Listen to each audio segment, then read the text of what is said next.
Épître 17, 1719. À Monsieur de la Falluère de Genonville, conseiller au Parlement et intime ami de l'auteur, sur une maladie.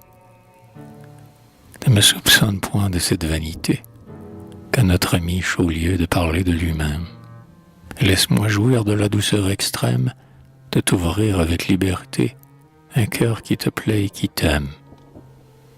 De ma muse, en mes premiers ans, tu vis les tendres fruits imprudemment éclore. Tu vis la calomnie avec ses noirs serpents, des plus beaux jours de mon printemps, obscurcir la naissante aurore. D'une injuste prison je subis la rigueur, mais au moins de mon malheur, je sus tirer quelque avantage. J'appris à m'endurcir contre l'adversité, et je me vis un courage que je n'attendais pas de la légèreté et des erreurs de mon jeune âge. Dieu, que n'ai-je eu depuis la même fermeté, mais à de moindres alarmes, mon cœur n'a point résisté. Tu sais combien l'amour m'a fait verser de larmes. Fripon, tu le sais trop bien, toi dont l'amoureuse adresse m'ôta mon unique bien.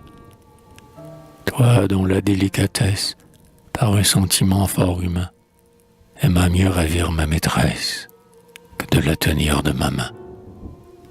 Tu me vis sans scrupule en proie à la tristesse, mais je t'aimais toujours, toi ingrat et vaurien. Je te pardonnais tout avec un cœur chrétien, et ma facilité fit grâce à ta faiblesse.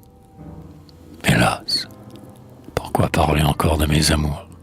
Quelquefois, ils ont fait le charme de ma vie. Aujourd'hui, la maladie en éteint le flambeau peut-être pour toujours. De mes ans passagers, la trame est raccourcie. Mes organes lassés sont morts pour les plaisirs. Mon cœur est étonné de se voir sans désir. En cet état, il ne me reste qu'un assemblage vain de sentiments confus, un présent douloureux, un avenir funeste, et l'affreux souvenir de bonheur qui n'est plus. Pour comble de malheur, je sens de ma pensée se déranger le ressort. Mon esprit m'abandonne, et mon âme éclipsée perd en moi de son être, et meurt avant mon corps. Est-ce là ce rayon de l'essence suprême qui nous dépeint si lumineux? Est-ce là cet esprit survivant en nous-mêmes? Il naît avec nos sens, croît, s'affaiblit comme eux.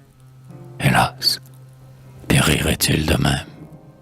Je ne sais, mais j'ose espérer que, de la mort, du temps et des destins le maître, Dieu conserve pour lui le plus pur de notre être, et n'en anéantit point ce qu'il daigne éclairer.